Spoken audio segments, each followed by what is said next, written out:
नमस्कार, आर्या न्यूज देख रहे हैं यहाँ पर। मैं आपके साथ अलका सिंह। बुलेटिन की शुरुआत करते हैं। दिग्गज एथलीट और भारतीय ओलंपिक संघ की अध्यक्ष पीटी उषा शनिवार को मीडिया के सामने रो पड़ी।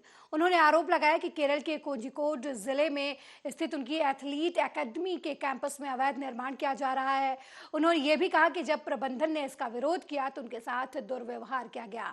हालांकि उन्होंने बताया कि पुलिस में शिकायत के बाद काम रोक दिया गया है। उन्होंने कहा कि कुछ लोग उषा स्कूल ऑफ एथलेटिक्स के कंपाउंड में घुसे और निर्माण कार्य शुरू कर दिया। जब प्रबंधन ने इसका विरोध किया तो उनके साथ दुर्व्यवहार किया गया।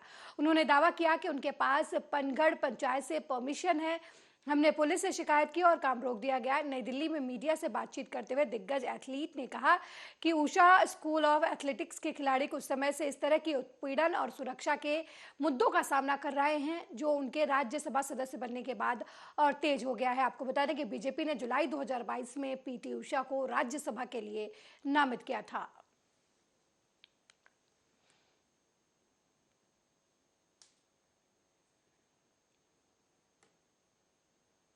वहीं ताजनगरी में लंबे समय से मेट्रो रेल का इंतजार हो रहा है और 2019 में आगरा मेट्रो परियोजना का निर्माण कार्य शुरू हुआ था। आपको बता दें कि अब निर्माण कार्य जोरों पर है। वहीं जानकारी मिली है कि उत्तर प्रदेश के मुख्यमंत्री योगी आदित्यनाथ 5 फरवरी दिन रविवार को आगरा के रामलीला मैदान में मेट्रो रेल सुरंग का निर्माण कार्य शुभारंभ करेंगे। ये जानकारी उत्तर प्रदेश के मेट्रो के उप महाप्रबंधक जनसंपर्क पंचानन मिश्रा ने शनिवार को दी। पंचानन मिश्रा ने बताया कि मुख्यमंत्री योगी आदित्यनाथ रविवार 3:15 पर खेरिया हवाई अड्डा पहुंचेंगे। मिश्रा के मुताबिक मुख्यमंत्री रामलीला मैदान में आयोजित कार्यक्रम में हिस्सा लेने के बाद शाम 4:15 बजे खेरिया हवाई अड्डे से गंतव्य के लिए रवाना हो जाएंगे। गौरतलब है कि सरकार ने आगरा मेट्रो निर्माण को साल 2019 में मंजूरी दी थी। इसके तहत पहले चरण में करीब 30 किलोमीटर लंबे मार्ग का निर्माण किया जा रहा है।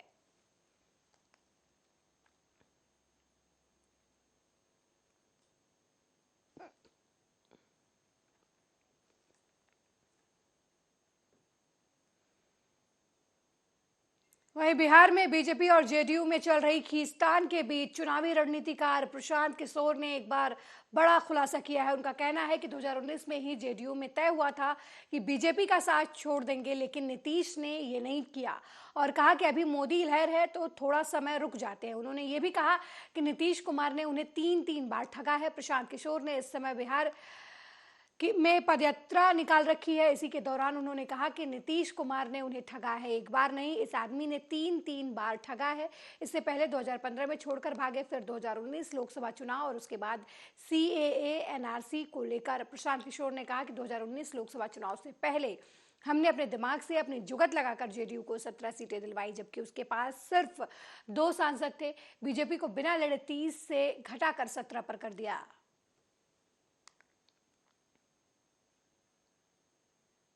आदमी ने 3 बार ठगा है। पहले 2015 में छोड़कर भागे।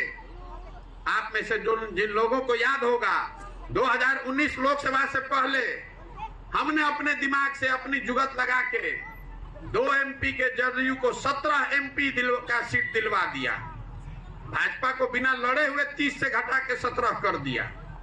ये तय हुआ था कि लोकसभा के बाद हम लोग उसको छोड़ेंगे। ये आदमी जब मोदी जी जीत के आ गया तो हम ही को समझा रहा है कि अभी लग रहा है कि मोदी का हवा है, अभी रुकिए ना, थोड़ा दिन और रुका जाए। इसी में दूसरा धोखा किया। हम उनके पार्टी में तब दूसरे नंबर पर थे, हम ही ना चला रहे थे, तो हम ही को समझा रहा है कि नहीं भाई अभी मोदी का बहुत लहर है, मत अभी छोड़ा नहीं जाएगा, बाद में देखा जाएगा। उसके बाद तीसरा धोखा सीए एनआरसी पर किया। पार्टी में तय हुआ था कि हम लोग सीए एनआरसी के विरोध में हैं। अब पार्लियामेंट में जाकर पार्टी ने मोदी के पक्ष में, सीए एनआरसी के पक्ष में वोट किया। और आप कह रहे हैं कि नीतीश कुमार पर भरोसा कीजिए। एक आदमी को कितना बार भरोसा किया जाएगा? 1 बार किए, 2 बार किए, 3 बार किए, जीवन भर उसी में भरोसा करते रहे, ठगाते रहे। एक बार नहीं, इस आदमी ने 3 बार ठगा है। पहले 2015 में छोड़कर भागे। आप में से जिन लोगों को याद होगा, 2019 लोकसभा से पहले हमने अपने दिमाग वहीं रायबरेली सुल्तानपुर मार्ग पर तेज रफ्तार का कहर देखने को मिला है, जहां मिल एरिया थाना क्षेत्र के डिघिया चौराहे के पास अनियंत्रित तेज रफ्तार कार कई दुकानों को टक्कर मारने के बाद सड़क किनारे पलट गई, जिसकी वजह से कार में सवार 3 युवक गंभीर रूप से घायल हो गए। वहीं स्थानीय लोगों ने किसी तरह कार का शीशा तोड़कर कार सवारों को कार से बाहर निकाला और एम्बुलेंस की मदद से जिला अस्पताल भेजा, जहां घायलों की हालत गंभीर बनी हुई है। क्या परिचय है? Doctor Anurag Shukla, EMO district hospital Raebareli. Doctor साहब, रात में एक्सीडेंट हुआ है, क्या मामला था? ये 3 नवयुवक आए थे, परिजनों द्वारा ले आए गए थे, जिनका जो बताया गया कि इनका एक्सीडेंट के द्वारा इनको घायल हुए हैं और तकरीबन ये रात में 11 बजे करीब है, जिनको इनका इलाज किया गया और एक लोगों को भर्ती किया गया उसमें से। डॉक्टर साहब, क्या परिचय है? डॉक्टर अनुराग शुक्ला। अगली खबर रायबरेली से है, जहां बांदा बहराइच मार्ग पर अनियंत्रित तेज रफ्तार डंपर ने बोलेरो को टक्कर मार दी। हादसा इतना भयानक था कि मौके पर ही 3 लोगों की मौत हो गई, जबकि 2 लोग गंभीर रूप से घायल हो गए। ये घटना बछरावा थाना क्षेत्र के नंदाखेड़ा गांव के पास की है, जहां परिवार के लोग बोलेरो गाड़ी से लखीमपुर खीरी से तिलक चढ़ाकर घर वापस अपने घर फतेहपुर जा रहे थे। तभी सुबह 5 बजे के आसपास अनियंत्रित तेज रफ्तार डंपर ने सामने से आ रही बोलेरो को जोरदार टक्कर मार दी, जिसकी वजह से 3 लोगों की मौत हो गई, जबकि 2 लोग गंभीर रूप से घायल हो गए। दुर्घटना में ये बोलेरो से कुछ लोग थे जो कि डंपर में शायद एक्सीडेंट हो गया, जिसके कारण हमारे पास सीरियस अवस्था में है, जिसमें 3 लोगों की मृत्यु पहले ही हो चुकी थी जी। 2 व्यक्ति जो कि गंभीर रूप से घायल थे, उनका प्राथमिक उपचार करने के बाद के लिए थाना किसानपुर जिला फतेहपुर का रहने वाला हूँ जी। हम लोग सर तिलक में गए थे, रुकनापुर लखीमपुर खीरी जी जी जी। तो जब उधर से हम वापस हो रहे थे, वापस में समय करीब लगभग 5 बजे जी जी गाड़ी से ट्रक से एक्सीडेंट हो गया जी जी जी। तो जिस ट्रक से आपका एक्सीडेंट हुआ है, जिस गाड़ी का एक्सीडेंट हुआ, उसमें कितने लोग थे आपके? 5 लोग थे। 5 लोग थे। हाँ जी, 5 लोग तो आ गए सर, उसमें कोई जो है, अभी मैं इधर आ गया जी जी। पूरा गिनती में नहीं गए, 5 लोग उसको यहाँ आ गए। हाँ, 5 लोग और 5 या 6 लोग थे। थाना किसानपुर जिला फतेहपुर का रहने वाला हूँ जी। हम लोग सर तिलक में गए थे, रुकनापुर लखीमपुर खीरी जी जी जी। तो वहीं जालौन में पुलिस और बदमाशों के बीच मुठभेड़ की खबर सामने आई है। थाना पुलिस माधवगढ़ की संयुक्त टीम ने गोवंश लेकर जा रहे बदमाशों को मिझौना गांव के पास जालौन भिंड रोड पर ट्रक को पकड़ लिया, लेकिन तभी ट्रक सवार बदमाशों ने पुलिस के ऊपर ताबड़तोड़ फायरिंग करनी शुरू कर दी। जवाब में पुलिस की टीम ने भी गोलियां चलाई, जिससे एक बदमाश को गोली लगी, वहीं बदमाश घायल हो गया। इस मुठभेड़ के दौरान पुलिस ने 3 बदमाशों को गिरफ्तार कर लिया है। हालांकि इस मुठभेड़ में एक पुलिसकर्मी भी घायल हुआ है। जिला जालौन में माधोगढ़ थाना क्षेत्र की घटना है। जालौन पुलिस के स्वैट टीम के प्रभारी योगेश पाठक को सूचना मिली थी कि गोकशों का एक दुर्दांत गैंग एमपी से रात के अंधेरे में ट्रक में गौवंश लेके यूपी बॉर्डर में प्रवेश करेगा और आगे बिहार की तरफ जाएगा। इस सूचना पर स्वैट टीम प्रभारी ने माधोगढ़ पुलिस को और बंगरा चौकी पुलिस को के साथ मिलकर एक प्लान बनाया। रात में जब ये ट्रक एमपी से यूपी में प्रवेश किया, बैरियर लगा के उसको रोकने की कोशिश की गई। ये दुर्दांत अपराधी बैरियर को, पुलिस के बैरियर को तोड़ते हुए आगे बढ़े। प्लान के मुताबिक बंगरा चौकी इंचार्ज ने उन्हें आगे की तरफ से घेरा और पीछे से स्वैट टीम प्रभारी और माधोगढ़ पुलिस ने घेरा। अपने को घिरता हुए देख के ये दुर्दांत अपराधी चलते ट्रक को धीमा करके ट्रक से कूद गए। 3 अपराधी कूदे थे। पुलिस टीम ने भी तत्काल कार्रवाई करते हुए वो खेत की तरफ भागे। वहीं औरैया में अजीतमल कोतवाली क्षेत्र के अटसू चौकी पर एंटी करप्शन टीम ने रिश्वतखोर दरोगा को रंगे हाथ पकड़ा है। अटसू चौकी इंचार्ज सुरेश चंद्र को anti corruption team police Kanpur ने रिश्वत लेते हुए रंगे हाथ गिरफ्तार किया है। फिलहाल रिश्वतखोर चौकी इंचार्ज के खिलाफ कार्रवाई की जा रही है।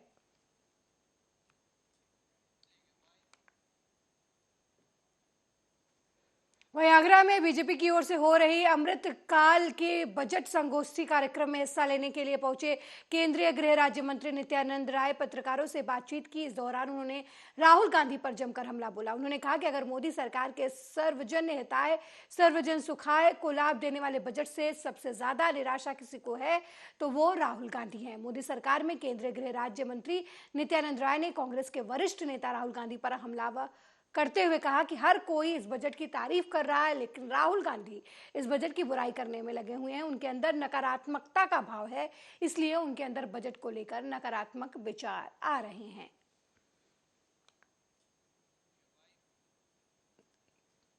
वहीं आगरा के ताजगंज थाना क्षेत्र के नालंदा टाउन के 106 नंबर मकान पर क्रिस्टीना पब्लिकेशन की शिकायत पर छापेमार कार्रवाई की गई। मिली जानकारी के मुताबिक 106 नंबर मकान में सेंट जोन्स कॉलेज के प्रोफेसर अनिल कुमार अपने परिवार के साथ रहते थे। छापामार कार्रवाई के दौरान क्षेत्रीय पुलिस के साथ साथ गुड़गांव के कुछ अधिकारी और अधिवक्ता भी मौजूद थे। मामला कॉपीराइट से जुड़ा हुआ है। कार्रवाई के दौरान पुलिस और छापेमार टीम ने घर से लैपटॉप, कुछ किताबें और दूसरी सामग्रियों को अपने कब्जे में लिया है और सील कर दिया है। डैंग हूँ, मुझे लोकल कमीशन अपॉइंट किया गया है राजीव गोयल जी की कोर्ट से, जो कि कमर्शियल कोर्ट है गुरुग्राम की। और जो डिफेंडेंट हैं क्रिस्टन पब्लिकेशन प्राइवेट लिमिटेड, इन्होंने प्लेंटिफ की किताबों में से काफ़ी सारा मटेरियल लिफ्ट करके कॉपीराइट की वायलेशन करी है। और जो ऑथर हैं अनिल कुमार दास जी, जिनके घर पे हमें सर्च और सीजर करने के लिए कोर्ट ने भेजा है, उनके घर से हमें कुछ सामान मिला है, वो हमने सील कर लिया है।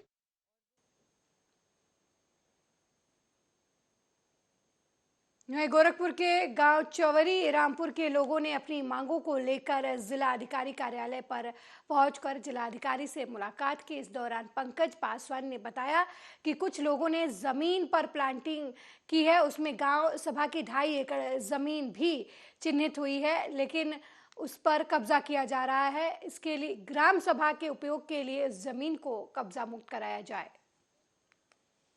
एकड़ जमीन है पाणे में, वो प्रधान मिल कर के और वो डीलर सब बेच रहे हैं। हम लोग को चाहिए तो चाहिए जमीन, किस कीमत पर चाहिए तो चाहिए। ग्राम सभा जंगलरामगढ़ उर्फ चौरी में, वहाँ पे जो है 17.5 एकड़ का चक है।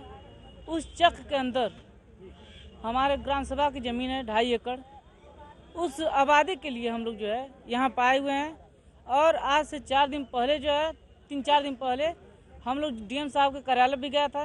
वहाँ से जो है ज्यादा बकवास की तो अभी 2 मिनट में तमीज सिखा दूंगा, ये कहना है आगरा के सिकंदरा थाने में तैनात यूपी पुलिस के दारोगा दीपक चौहान का, जो एक महिला को अपने अंदाज में तमीज सिखाने की बात कर रहे हैं।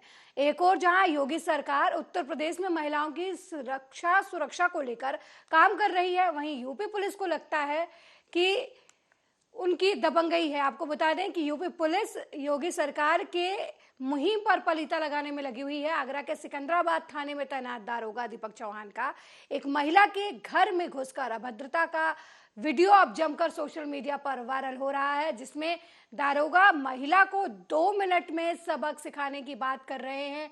तस्वीरों में आप देख सकते हैं कि किस तरीके से महिलाओं के साथ छीना झपटी की जा रही है, किस तरह महिलाओं के साथ दबंगई की जा रही है। और ये दबंगई यूपी पुलिस के दारोगा करते नजर आ रहे हैं। देखिए तस्वीरों में किस तरीके से महिला के साथ पुलिस जो है वो मारपीट करती हुई नजर आ रही है।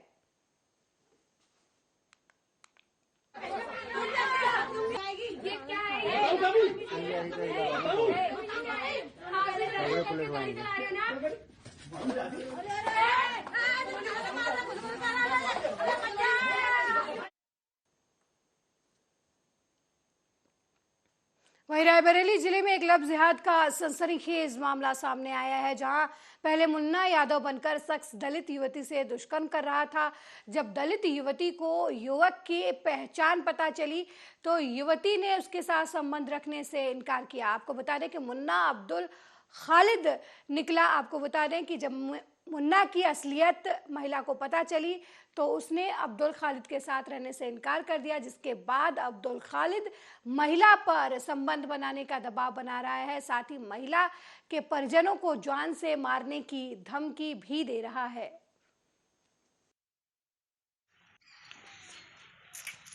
खेज मामला सामने आया है। आपको बताते चले कि पहले मुन्ना यादव फिर अब्दुल खालिद मुन्ना यादव बनकर एक शादीशुदा दलित युवती से को अपने प्रेम जाल में फंसाया और उससे जो है लगातार संबंध बनाते गए। एक दिन जब युवती को इस बात की जानकारी हुई कि मुन्ना यादव न होकर मुस्लिम युवक है जिसका नाम अब्दुल खालिद है, तो युवती ने उससे दूरी बनानी चाहिए, लेकिन आरोपी दरिंदे ने तमंचे के बल पर घुसकर दलित युवती के साथ बार बार दुष्कर्म किया। हमारे साथ वो दलित युवती है, आइए इनसे जानते हैं कि क्या बीती है इन पर। आप ये बताइए कि कैसे हुआ ये सब? कैसे हुआ? अरे दूध बेचता था तो हमने दूध के बहाने जाना पहचाना हुआ था, और फिर इसके बाद 4-5 महीने होते बात होती थी। फिर इसके बाद 5-6 महीना बाद हमको पता चला, उसके घर गए। क्या पता चला आपको? कि मुस्लिम है। पहले मुन्ना यादव बताया था और फिर बाद में मुस्लिम निकला। तो हम कहेंगे शादी हम नहीं करेंगे भाई, हम हिंदू हैं, वो मुस्लिम है तो हम कहाँ करेंगे। तो इसीलिए फिर हमको जान से धमकी दिए, मारने की कोशिश कई बार किया कि हम तुम्ही के साथ शादी करेंगे। तो फिर हमने हमारे नहीं, तो उसने इस बात पे जोर दिया कि हिंदू धर्म छोड़ दो, मुस्लिम धर्म अपना लो, निकाह कर लो हमारे साथ। हाँ, ये सब कहे हैं। तो फिर हमने डर गए, हमने कुछ नहीं बोला। फिर हमारे मम्मी लोग हमारे कर दी शादी। अब हमको हियाँ सता रहे हैं, हियाँ नाता जाता है, फ़ोन ऑन हियाँ दे के गए हैं। और फिर इसके बाद हमको हियन कट्टा उट्टा जान से मारने की कोशिश किए हैं कि मेरे पति को, मेरों को, मेरे सास को, सब लोग को। तो तमंचा लेकर वो आपके घर आता था? हाँ, और बार बार आपके साथ दुष्कर्म करता था? हाँ, दुष्कर्म करा था। और एक बार 8-9 बजे आया था तो मुझे मारा भी है और बलात्कार भी किया, अंगूरी भी कर दिया, अंगूरी भी। तो आप ये बताइए कितने दिनों बाद आप जान पाई हैं कि ये मुन्ना यादव नहीं है, ये मुस्लिम है? 5 महीना बाद। 5 महीने बाद आपने जाना? तो जब आपने इसका विरोध किया तो उसने क्या कहा? उससे क्या किया कि हम भाई नहीं करेंगे, हम हिंदू हैं, हम नहीं करेंगे आपके। आपने कहा नहीं उससे कि तुमने हमसे झूठ क्यों बोला? तो हमने कहा कि झूठ क्यों बोल रहे हैं, तो कहा है कि कुछ नहीं बोला। फिर कहा हम आप ही के साथ ही शादी करेंगे, इसीलिए हम डर गए, फिर हम कुछ बोलते नहीं रहे। आपने अभी कहा आपके परिवार और आपके पति को उसने जान से मारने की धमकी? मारने की तो धमकी दे हैं, इसीलिए तो मेरे पति ने हम छोड़ के भाग गए गाँव। 4 महीना हो गया, कोई पता नहीं मेरे पति को। आपके पति दिल्ली गए कमाने के लिए, गांव छोड़ के जा चुके हैं? हाँ, गांव छोड़ के गए।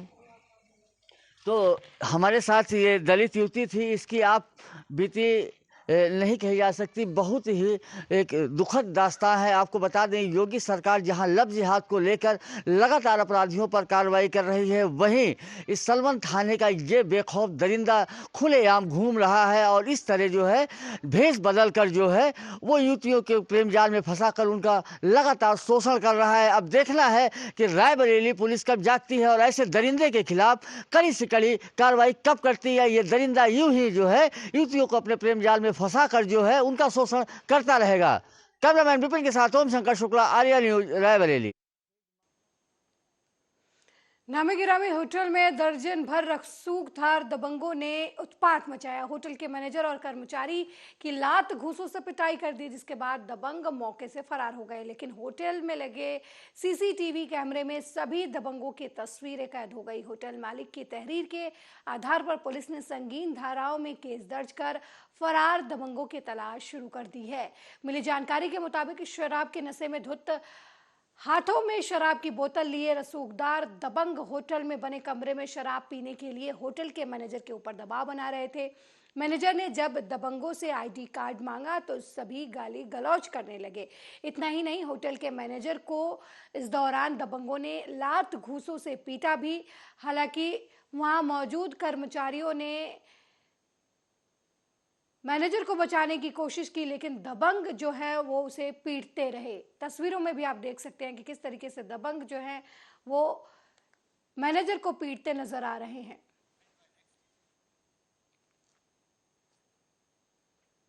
वहीं लखनऊ में सपा अध्यक्ष अखिलेश यादव ने प्रेस कॉन्फ्रेंस की और मायावती के किए गए ट्वीट पर पलटवार किया। उन्होंने कहा कि बीजेपी होशियार पार्टी है, जब वो जवाब नहीं दे पाती तो दूसरे दलों को आगे कर देती है।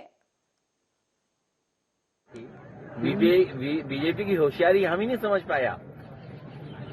बीजेपी होशियार पार्टी है, वो जो जवाब नहीं देना चाहती है कभी कभी दूसरे दलों को आगे करती है। जहां तक सवाल संविधान का है, हमने भी 26 तारीख का अगर स्टेटमेंट देखेंगे, 26 जनवरी का गणतंत्र दिवस के दिन ये कहा कि हम समाजवादियों के लिए सबसे बड़ा धर्म अगर कोई है तो हमारा संविधान है। हम इस लोकतंत्र की पूजा करते हैं और संविधान जो हमें अधिकार देता है वो अधिकार छीने जा रहे हैं। संविधान में कहाँ कहा है भेदभाव करें हम? संविधान ने कहाँ कहा है कि धर्म को ऊंचा नीचा?